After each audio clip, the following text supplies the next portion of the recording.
স্বতঃস্ফূর্ত জনরোষে আক্রান্ত হচ্ছেন একের পর এক তৃণমূলের শীর্ষস্তরের নেতারা।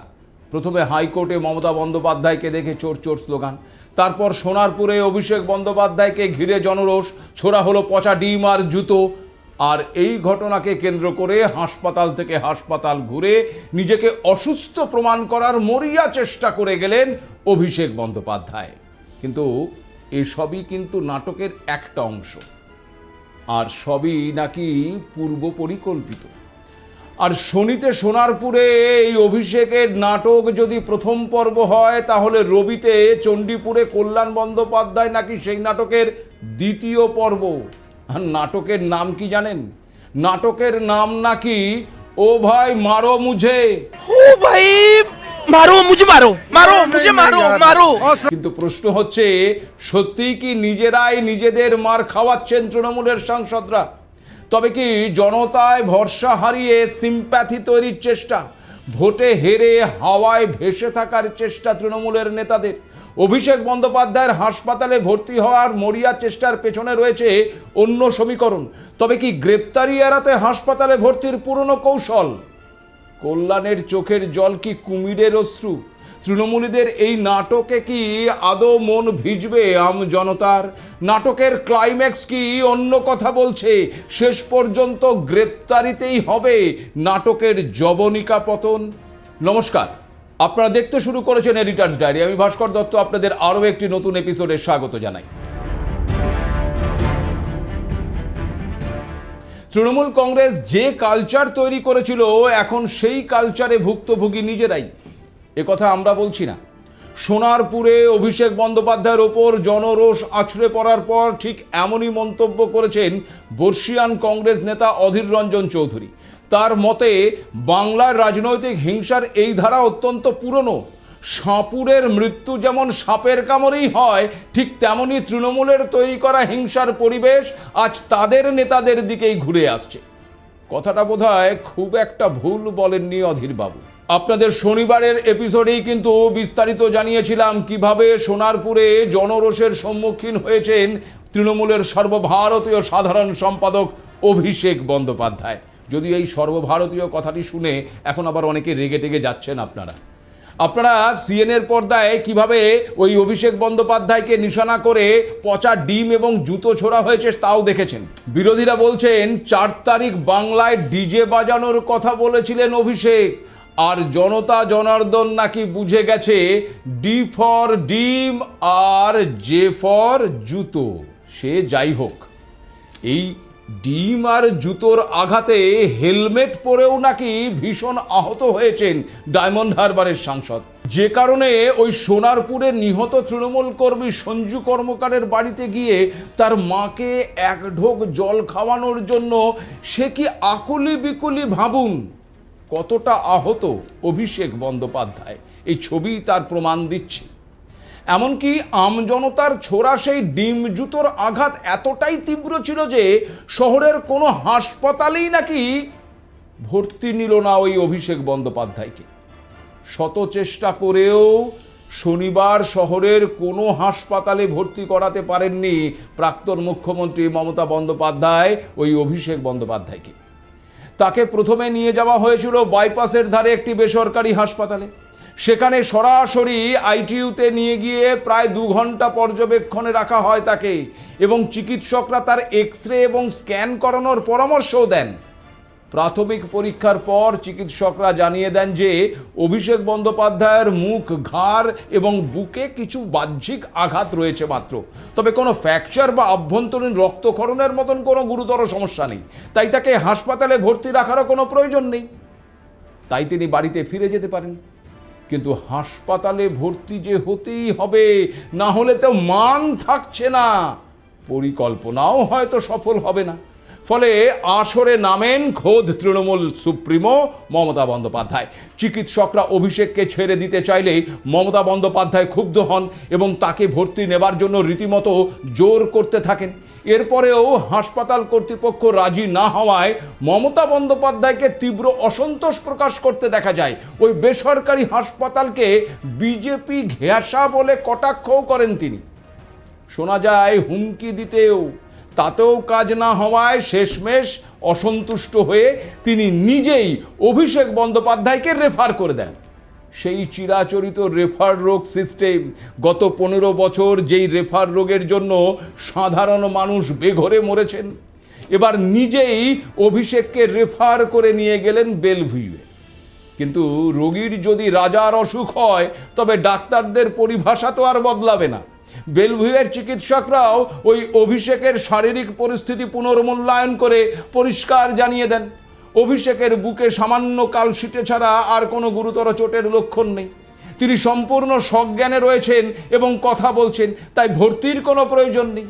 তবে সতর্কতামূলক পদক্ষেপ হিসেবে তাকে স্যালাইন এবং গ্যাসের ইঞ্জেকশনও দেওয়া হয়। ব্যাস, এতেই কিন্তু আগুনে ঘি পড়ে যায়। মাননীয়ার ক্ষোভ চরম সীমায় পৌঁছে যায়। হাসপাতালের সিওর দিকে রীতিমতো আঙুল উঁচিয়ে সরাসরি ক্ষোভ উগরে দিতে দেখা গেছে মমতা বন্দ্যোপাধ্যায়কে। এমনকি ওই হাসপাতালের লাইসেন্স বাতিল করে দেওয়ার হুমকিও পর্যন্ত নাকি তিনি দিয়েছেন। অথচ হাসপাতালের এই প্রেসক্রিপশনটা দেখুন, যেখানে সাফ লেখা রয়েছে, patient came to the hospital and got checked. There is no serious physical sign of injury except bruises on the chest. Patient is talking, is fully conscious oriented. Hence, he does not require any admission. As a precautionary measure, following medicine have already been given to him. Normal saline, Ringer's, lactate, pan 40 মানে গ্যাসের ওষুধ, আর ইমিসেস্ট যেটি সাধারণত বমি হলে কিংবা বমি বমি ভাব হলে দেওয়া হয়। আর দেওয়া হয়েছে কি, ডায়নাপার একিউ, এটা ওই ব্যথা বা ফোলা কমানোর একটা ইনজেকশন। এখান থেকেই বুঝতে পারছেন যে তাহলে এই চোট কতটা গুরুতর, কতটা অসুস্থ হয়ে ওই হাসপাতালে ভর্তি হতে চাইছিলেন এই ভাইপো। কিন্তু হাসপাতালে তো ভাইপোকে ভর্তি করতেই হবে। কিন্তু কেন অসুস্থ বা গুরুতর আক্রান্ত না হওয়ার পরেও ওই হাসপাতালে ভর্তির জন্য এত তাড়াহুড়ো? হাসপাতালে ভর্তি হওয়ার মতন পরিস্থিতি না হলে তাকে হাসপাতাল ভর্তি রাখবে কেন? এখন আবার শোনা যাচ্ছে যে রাহুল গান্ধী নাকি বলেছেন কলকাতার কোনো হাসপাতালে যদি চিকিৎসা পেতে সমস্যা হয় তবে তিনি অভিষেক বন্দ্যোপাধ্যায়কে হায়দ্রাবাদে বা অন্য কোনো উন্নত চিকিৎসা কেন্দ্রে স্থানান্তরিত করার ব্যবস্থা করতে পারেন। কিন্তু প্রশ্ন হচ্ছে যে ডিম আর জুতোর আঘাতে কি সত্যিই এতটা গুরুতর যে হাসপাতালে ভর্তি হতেই হবে অভিষেককে? নাকি গোটা ঘটনাটাই ওই সিআইডির হাত থেকে বাঁচার একটা গেম প্ল্যান? ঠিক যেমনটা অতীতে কালীঘাটের কাকু, অনুব্রত মণ্ডল থেকে শুরু করে পার্থ চট্টোপাধ্যায়, মদন মিত্র সহ অনেকেই করে গেছেন। সেই পুরনো গেম প্ল্যান তদন্তকারীদের কাছে হাজিরা না দেওয়ার মরিয়া অপচেষ্টা।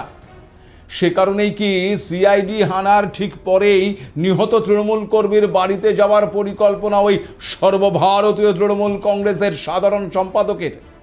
না হলে এতদিন তিনি কোথায় ছিলেন? এতদিন একবারও তার কেন সময় হলো না? দেখা করতে প্রায় 1 মাস কেন লেগে গেল? পুরোটাই কি তবে একেবারে পূর্ব পরিকল্পিত? গ্রেপ্তারি এড়াতেই কি এমন নাটক শুরু করেছেন অভিষেক বন্দ্যোপাধ্যায়? আর নাটকের নাম কি, ও ভাই মারো মুঝে। ओ भाई मारो मुझे, मारो मारो मुझे, मारो मारो। সেই নাটকের আর এক অন্যতম কুশীলব বর্ষিয়ান তৃণমূল সাংসদ কল্যাণ বন্দ্যোপাধ্যায় নয় তো? শেষ পর্যন্ত গ্রেপ্তারিতেই হবে না তো এই নাটকের জবনিকা পতন?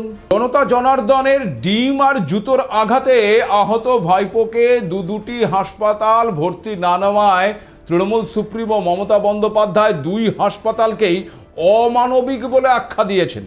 সাধারণ মানুষকে এই হাসপাতালগুলো বয়কট করার আহ্বান জানিয়ে তিনি আবার হুঁশিয়ারি দিয়েছেন যে যদি অভিষেকের রক্ত জমাট বাঁধা বা অন্য কোনো অভ্যন্তরীণ সমস্যা দেখা দেয় তবে ওই 2 হাসপাতাল কর্তৃপক্ষ কিন্তু দায়ী থাকবে। বুঝুন অবস্থাটা। ক্ষোভের একেবারে চরম সীমায় পৌঁছে গেছেন মমতা বন্দ্যোপাধ্যায়। আসলে দেখুন, ক্ষোভ বা রাগ হবার কিন্তু একটা কারণ রয়েছে। প্রথমত, তদন্তকারীদের গ্রেপ্তারি বা হাজিরা এড়াতে আপাতত একটা হাসপাতালের স্থায়ী বেড ভীষণ দরকার। আবার অন্যদিকে সোনারপুরের ও ভয় মারো মুঝে নাটক সফলভাবে মঞ্চস্থ করার পরিকল্পনাও বিফলে চলে যাচ্ছে। এখানে আপনাদেরকে একটু জানিয়ে রাখি যে শেষ খবর পাওয়া পর্যন্ত সোনারপুরের ঘটনায় ইতিমধ্যে 5 জনকে গ্রেপ্তার করা হয়েছে এবং আরও 2 জনকে পুলিশ আটকও করেছে। জানা যাচ্ছে ওই ধৃতদের মধ্যে নির্মল সেনগুপ্ত, দেবাশিস দত্ত, আকাশ গায়েন এবং তপন মাইতি অন্যতম। আর স্থানীয় বাসিন্দারা এবং ধৃতদের পরিবারের দাবি অনুযায়ী এরা প্রত্যেকেই এলাকায় সক্রিয় তৃণমূল কর্মী।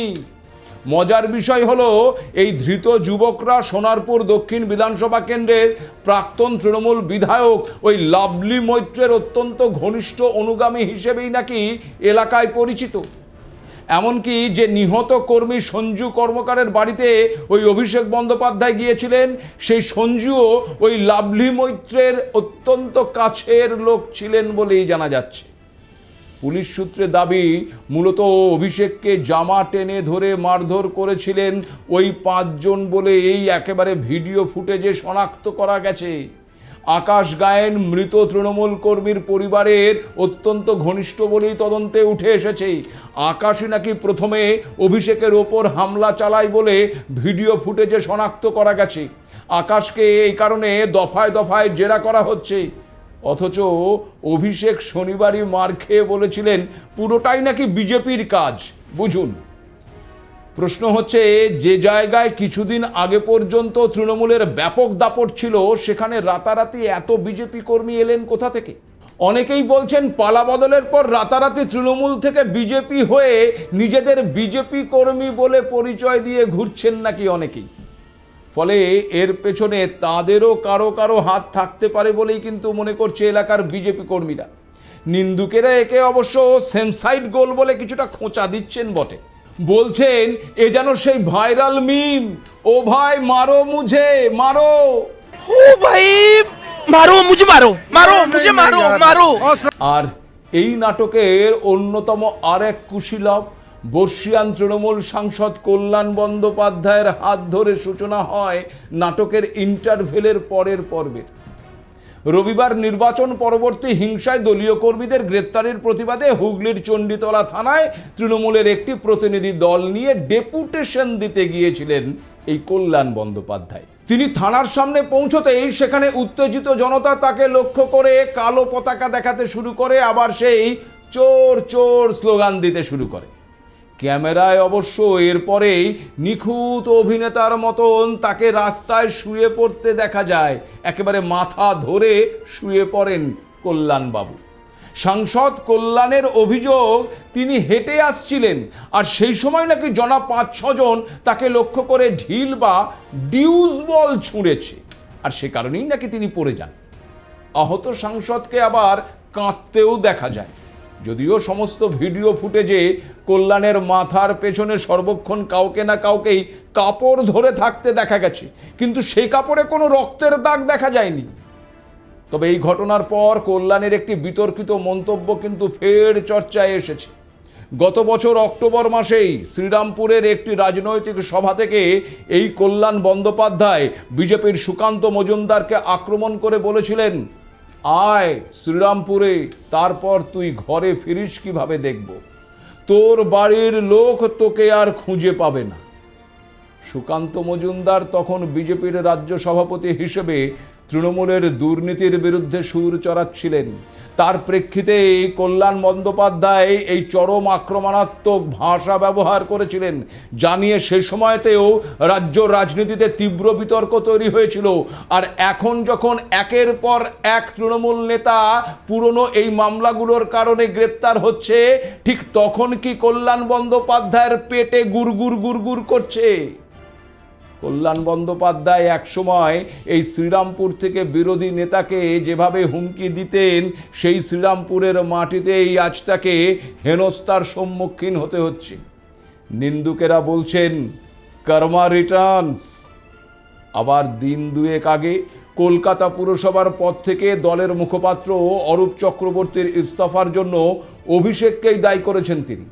সেই সঙ্গে সদ্য দলের সমস্ত পদ থেকে ইস্তফা দেওয়া নেত্রী কাকলি ঘোষ দস্তিদারকেও কটাক্ষ করেছেন এই কল্যাণ বন্দ্যোপাধ্যায়।